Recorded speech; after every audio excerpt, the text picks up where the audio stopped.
4 দিনের রাষ্ট্রীয় সফরে আজ চীন যাচ্ছেন প্রধানমন্ত্রী শেখ হাসিনা। এই সফরে 20টির মতো সমঝোতা স্মারক সই হবে বলে জানিয়েছেন পররাষ্ট্রমন্ত্রী ডক্টর হাসান মাহমুদ। রবিবার সংবাদ সম্মেলনে তিনি জানান, প্রধানমন্ত্রীর এই সফরে কোনো ঋণ চুক্তি হবে না, তবে উন্নয়ন ও অর্থনৈতিক সহযোগিতা বিষয়ক সমঝোতা প্রাধান্য পাবে। সকাল 11টায় ঢাকা থেকে বেইজিংয়ের উদ্দেশ্যে রওনা দেওয়ার কথা রয়েছে প্রধানমন্ত্রীকে বহনকারী বিমানটির।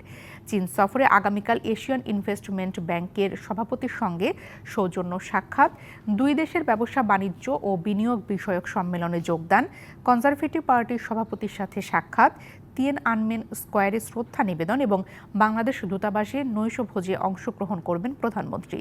10 জুলাই দুই দেশের দ্বিপাক্ষিক বৈঠক শেষে সমঝোতা সই এবং চীনের প্রেসিডেন্ট শি জিনপিং এর সাথে সৌজন্য সাক্ষাৎ করবেন প্রধানমন্ত্রী। 11 জুলাই দেশে ফেরার কথা রয়েছে প্রধানমন্ত্রীর। নগদের কাছে সব গ্রাহকই প্রিয়, তাই তো সারা দেশে ক্যাশ আউট চার্জ সবচেয়ে কম।